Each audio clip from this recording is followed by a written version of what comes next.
Friends, this is Ashwini साधना अर्जुन। उम्मीद करता हूं कि आप घर पे हैं, सेफ हैं, जो भी कर रहे हैं बहुत अच्छे से कर रहे हैं। फ्रेंड्स, आज हम जो टॉपिक स्टार्ट करने जा रहे हैं that is most important topic of law of tort and today we are going to start a topic that is strict liability. Friends, there are two types of liabilities.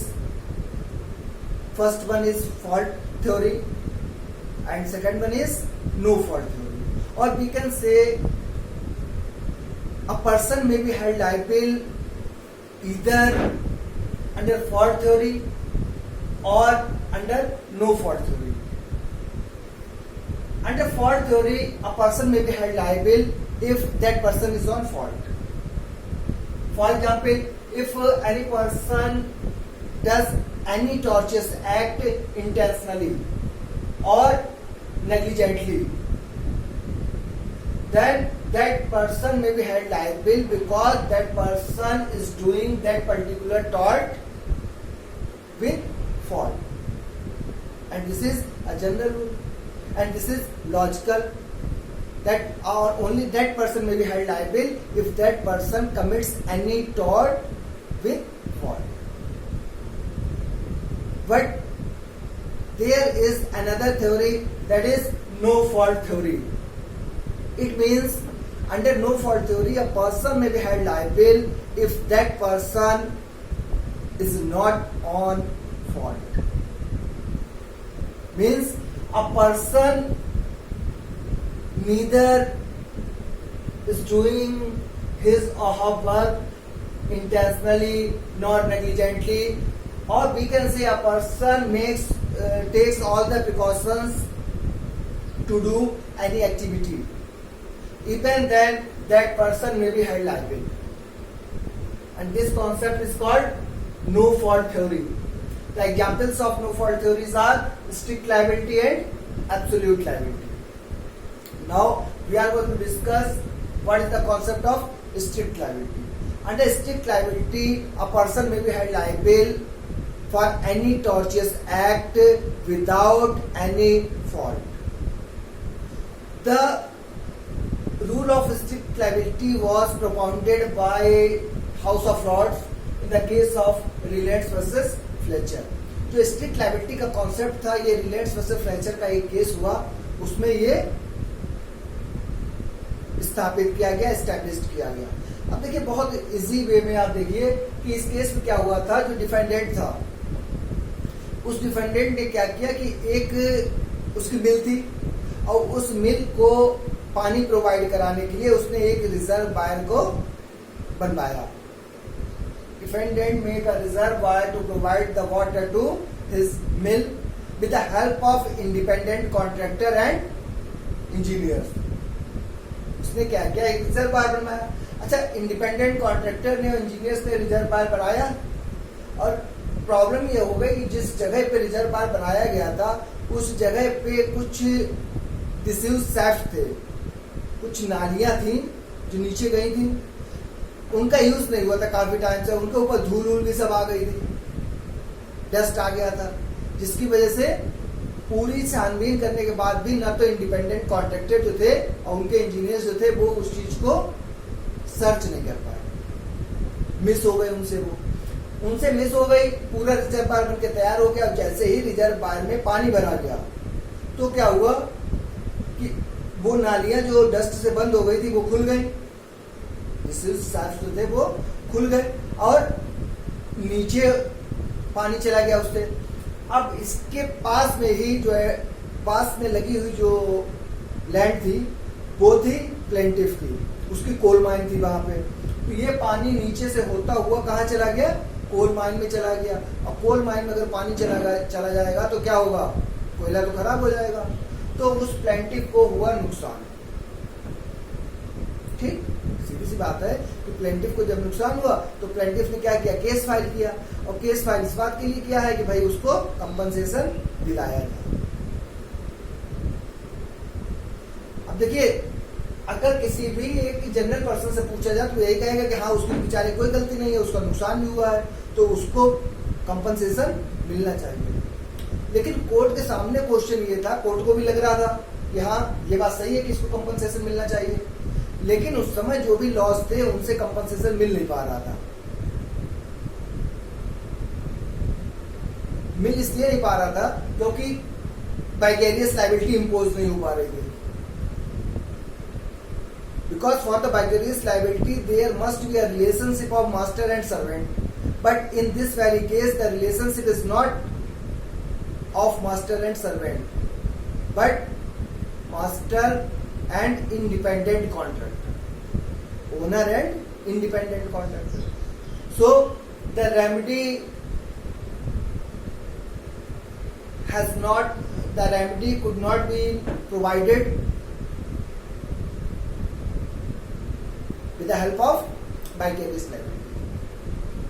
अब यहाँ पे court को ये तो लग गया कि हाँ इसका नुकसान हुआ है, इसको कंपनसेशन मिलना चाहिए, लेकिन उनको समझ में नहीं आ रहा था कंपनसेशन मिले कैसे, क्योंकि वाइगेरियस लायबिलिटी से भी, अच्छा नेग्लिजेंस से भी ये नहीं होपा रहा था, क्योंकि उन्होंने पूरी प्रिकॉशन लिया था और ये कहीं पे प्रूव ही नहीं हो पा रहा था कि ये नेग्लिजेंस से हुआ है।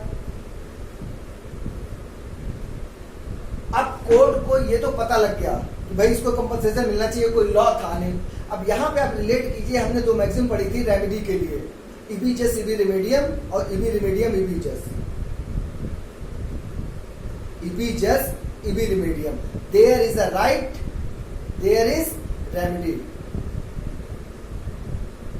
कोर्ट को ये लग गया कि हाँ भाई इसका तो ये राइट है, भाई इसकी प्रॉपर्टी को कोई भी नुकसान ना पहुंचाए, इसका ये एक इंटरेस्ट है, इसके इंटरेस्ट को प्रोटेक्ट किया जाए।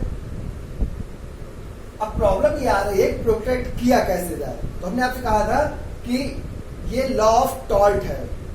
क्यों? लॉ ऑफ टॉर्ट में कहते थे कि ये डेवलपिंग प्रोसेस में है और कोई भी नया एक्ट जो टॉर्ट की डेफिनेशन में आ जाएगा, ठीक है, उसको टॉर्ट मानेंगे, और अगर रेमेडी नहीं है तो रेमेडी बनाइए आप उसको। तो यहाँ पे कोर्ट ने क्या किया, रेमेडी बनाई। और रेमेडी क्या बनाई, वो एक नया कॉन्सेप्ट लेके आए, and that concept was called strict liability at that time.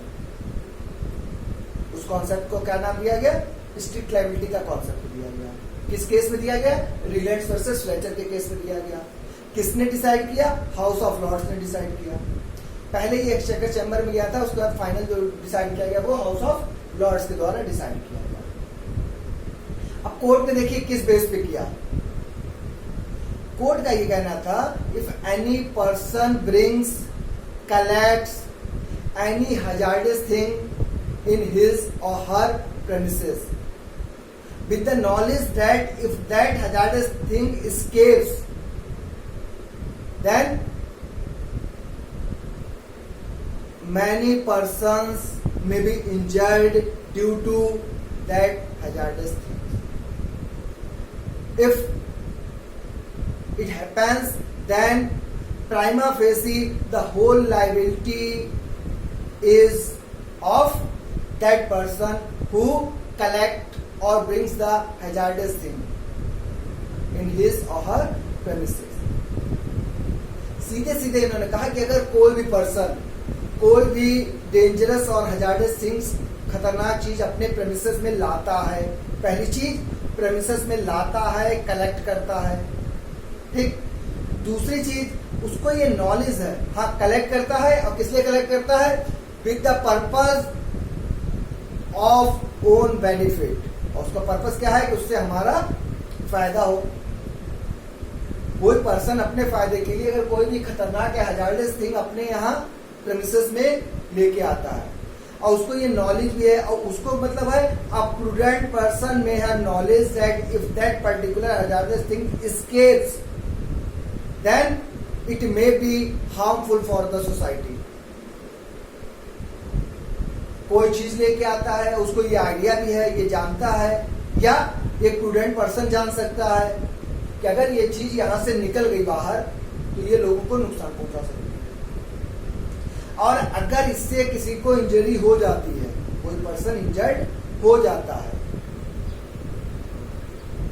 और उसने जो अपनी लैंड है उसका नेचुरल यूज ना किया हो, नेचुरल का मतलब जनरली जो होता है, नेचुरली आदमी कहता है कि ऐसा हुआ, उसने जो अपनी लैंड का यूज किया हो वो क्या किया हो, नॉन नेचुरल यूज किया हो। यानी कि कितने पॉइंट्स हो गए, essentials of strict liability. First one, dangerous thing collected or brings in the premises of a person, and that person knows that if that hazardous thing escapes that, then it may be harmful for the society.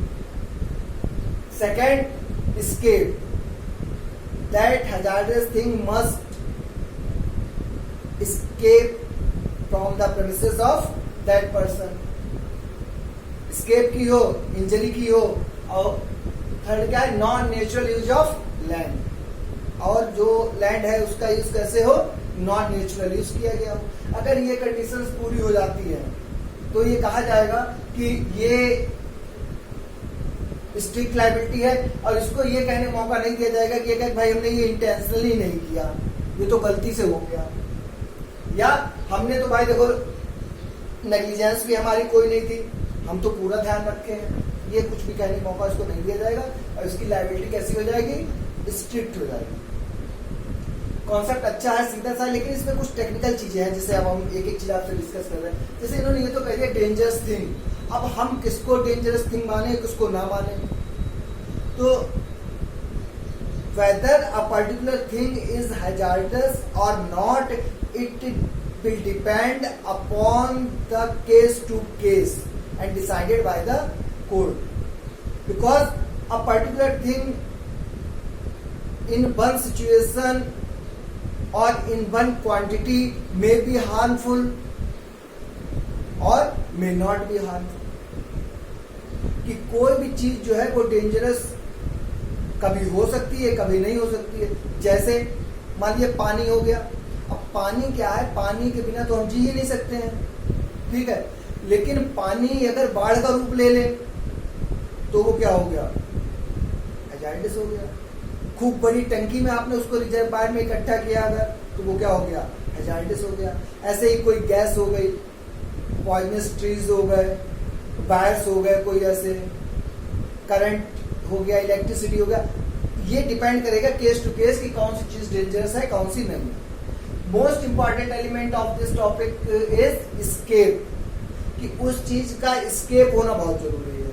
For example, अगर कोई किसी person के यहाँ कोई पेड़ लगा है और उस पेड़ के जो पत्ते हैं वो जहरीले हैं, या फल जो आता है वो पॉइजनस है, और अगर कोई पर्सन या कोई जानवर उस प्रेमिसेस में जाके और उसको खा ले और उसको कोई नुकसान हो जाए तो स्ट्रिक्ट लायबिलिटी नहीं लगेगा। क्यों? क्योंकि हैजार्डस थिंग का एस्केप नहीं हुआ है, वो तो अपने प्रेमिसेस में ही रही है। लेकिन मान लीजिए वो बाउंड्री पे पेड़ लगा हुआ है और पेड़ बड़ा होके उसकी जो लीव्स है वो पड़ोसी के यहाँ भी चली गई हैं। अब अगर पड़ोसी का कोई बच्चा या जानवर उसको खा लेगा और नुकसान हो जाएगा, यहाँ पे स्ट्रिक्ट लायबिलिटी लग जाएगा, क्योंकि यहाँ पे क्या हुआ है, उस चीज का स्केप हो गया। तो एक तो डेंजरस थिंग होनी चाहिए, उसका स्केप होना चाहिए, और non natural use of land किया हो। अब ये भी कोर्ट ने यही कहा है कि ये केस टू केस डिपेंड करेगा कि whether the use of the land is natural और नॉन नेचुरल। जो लैंड का यूज हुआ है वो नेचुरल है या नॉन नेचुरल है, ये डिपेंड करेगा केस टू केस। और अगर ये तीनों चीजें मिल जाती हैं तो ये कहा इन्होंने कि प्राइमा फेसी मतलब प्रथम दृष्टया मतलब तुरंत देखते ही जैसे आदमी का है। जैसे होता है ना कि कभी कभी हम क्या करते हैं, जैसे लोग कहते हैं पहली नजर में प्यार हो गया, तो पहली नजर का प्यार का मतलब क्या होता है, जैसे देखा प्यार हो गया। भगवान जाने कैसे हो गया पहली नजर में।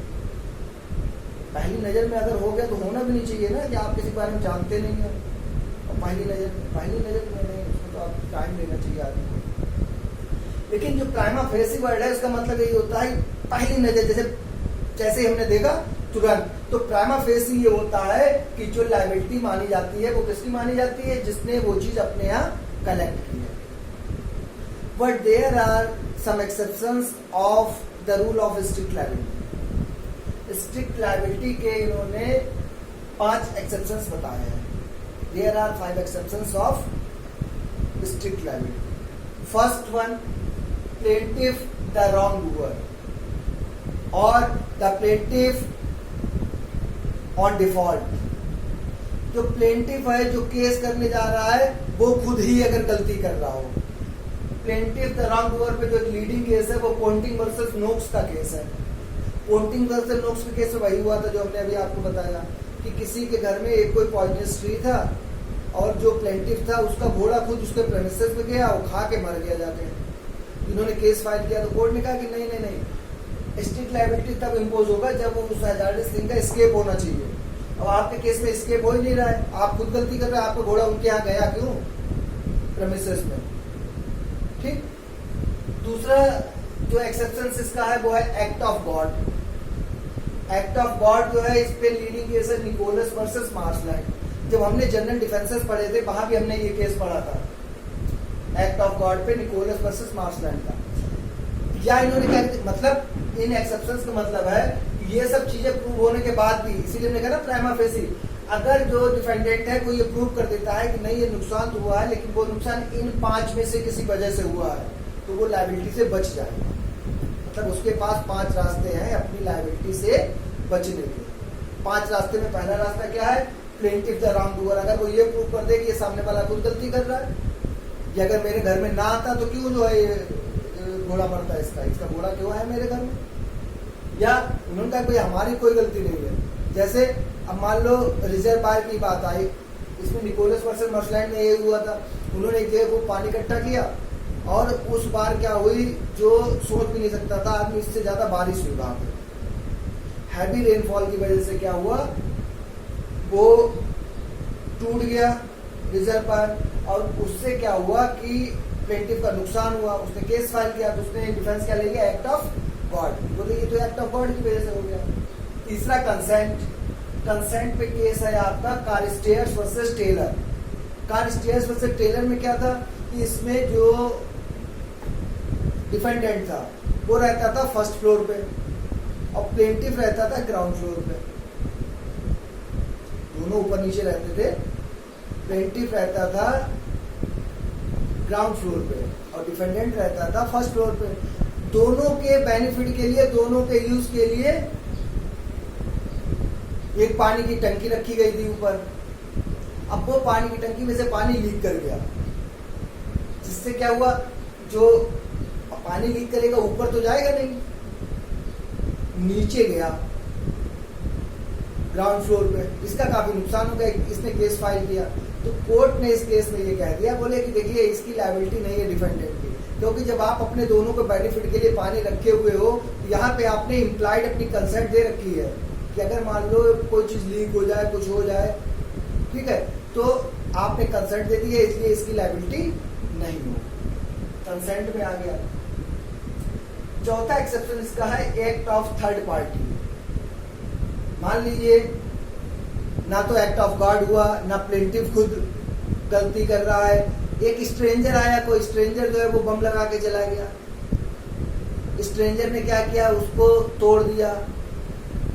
स्ट्रेंजर ने क्या किया कि आपके घोड़े को जबरदस्ती ले गया उस प्रीमिसेस में जहां पे कुछ पॉइजनस ट्री है और छोड़ दिया जाके उसको। तो अगर act of third party prove हो गया तो वहां भी लायबिलिटी से वो बच जाएगा। केस इस पे है बॉक्स वर्सेस जब। लास्ट है स्टैट्यूटरी अथॉरिटी। इस पे लीडिंग केस है ग्रीन वर्सेस चेल्सी। अब स्टैट्यूटरी अथॉरिटी का मतलब है कि अगर कोई स्टैट्यूट अलाउ करता है किसी काम को और उस काम से अगर कोई नुकसान हो जाता है तो वहां पे आपकी लायबिलिटी नहीं होगी। जैसे इस केस में क्या हुआ था, इस केस में लॉ ने ही इसको अलाउ किया था, जो प्लेंटिफ था, कि ठीक है आप पानी की टंकी बनाएंगे और पूरे एरिया में पानी सप्लाई करेंगे। अब पानी की टंकी रखे हुए किस लिए रखे हुए, अपने बेनिफिट के लिए नहीं रखे हुए, वो सबको सप्लाई करने के लिए रखे हुए हैं, ठीक है। और पूरे सावधानी बरतने के बाद भी अगर कोई नुकसान हो जाता है तो इसमें एक डिफेंस है स्टैट्यूटरी अथॉरिटी। ये आपका पूरा कॉन्सेप्ट है स्ट्रिक्ट लायबिलिटी का। बहुत आसान कॉन्सेप्ट है। आपको सिर्फ ये देखना है कि एक फॉल्ट थ्योरी होता है, एक नो फॉल्ट थ्योरी होता है। फॉल्ट थ्योरी मतलब हमने गलती की तो हम लायबिल हैं। नो फॉल्ट थ्योरी कहता है तुमने गलती की हो या ना की हो, इवन देन तुम लायबिल हो। यही बहुत बड़ी गलती है कि तुम जब हजार्डस थिंग कोई अपने यहाँ लाए हो तो तुम्हें ये सोच के लाना चाहिए। अच्छा, ये इसलिए किया जाता है जिससे बंदा ज्यादा से ज्यादा सावधानी बरते। तो रिलायंस वर्सेस फ्रेजर के केस में ये रूल जो था वो डेवलप हुआ। उसमें क्या हुआ था, जो डिफेंडेंट था उसने एक रिजर्वायर बनाया पानी इकट्ठा करने के लिए जिससे अपने मिल को पानी दे सके। उसमें कुछ नालियां थी, वो इंडिपेंडेंट कॉन्ट्रैक्टर जो है वो देख नहीं पाए। जब उसमें पानी भरा गया तो नाली से होता हुआ पानी नीचे चला गया प्लेंटिफ की कोयले की खान में, और कोयले की खान में नुकसान हो गया। प्लेंटिफ ने केस फाइल कर दिया। अब कोर्ट ने क्या कहा, कोर्ट ने कहा कि हाँ भाई सही है, इसका नुकसान तो हुआ है, कंपनसेशन कैसे मिले, वो एक नया कॉन्सेप्ट लेके आ गया, स्ट्रिक्ट लायबिलिटी। और उन्होंने कहा कि अगर कोई पर्सन कोई डेंजरस थिंग अपने यहाँ लाता है, वो चीज स्केप कर जाती है और लैंड का यूज जो है वो नॉन नेचुरल होता है, दूसरे को इंजरी हो जाती है, तो उसकी लायबिलिटी स्ट्रिक्ट है। लेकिन 5 एक्सेप्शन हैं इसके, plaintiff the wrong doer, act of God, consent, act of third party, statutory. अब देखिए, अगर हम देखें सही से तो ये एक्सेप्शन है जरूर 5, लेकिन यहाँ पे बहुत इंपॉर्टेंट क्वेश्चन बनता है। यहाँ सही से देखें तो केवल एक एक्सेप्शन दिया है इन्होंने, और वो क्या है, वो है एक्ट ऑफ थर्ड पार्टी। क्योंकि 8 डिफेंसेस तो हम लोगों ने जनरल डिफेंस पढ़े हैं और ये चारों जनरल डिफेंस में इंक्लूड थे। कौन कौन थे, plaintiff the wrong doer general defence में था, act of God general defence में था, consent voluntary non fit injuria defence में था, और स्टैट्यूटरी अथॉरिटी ये भी जनरल डिफेंस में था। यानी कि यहाँ पे स्ट्रिक्ट लायबिलिटी में इन्होंने जो एक दिया है वो एक्ट ऑफ थर्ड पार्टी दिया है। इसीलिए एक बहुत इंपॉर्टेंट क्वेश्चन आईएएस में 2 बार पूछा इन्होंने। ये क्या करते हैं, चारों डिफेंस दे देते हैं, ठीक। जैसे उन्होंने कह दिया एक्ट ऑफ थर्ड पार्टी, ये डिफेंस है स्ट्रिक्ट लायबिलिटी में, जनरल डिफेंस में, इस तरीके से मिला के पूछ देते हैं। तो आपको ये ध्यान रखना है कि स्ट्रिक्ट लायबिलिटी में एक्ट ऑफ थर्ड पार्टी है, बाकी ये चारों जो है वो स्ट्रिक्ट लायबिलिटी में तो है ही, जनरल डिफेंस में भी है। तो ये हमारा पूरा कॉन्सेप्ट हुआ स्ट्रिक्ट लायबिलिटी का। और इसके बाद हम पढ़ेंगे एब्सोल्यूट लायबिलिटी, और उसके बाद हम पढ़ेंगे relation between strict liability and absolute liability, और we can say what is the difference between strict liability and absolute liability. तो पढ़ते रहिए, घर पे रहिए, लेक्चर्स को शेयर कीजिए और चैनल को सब्सक्राइब कीजिए। Thanks a lot.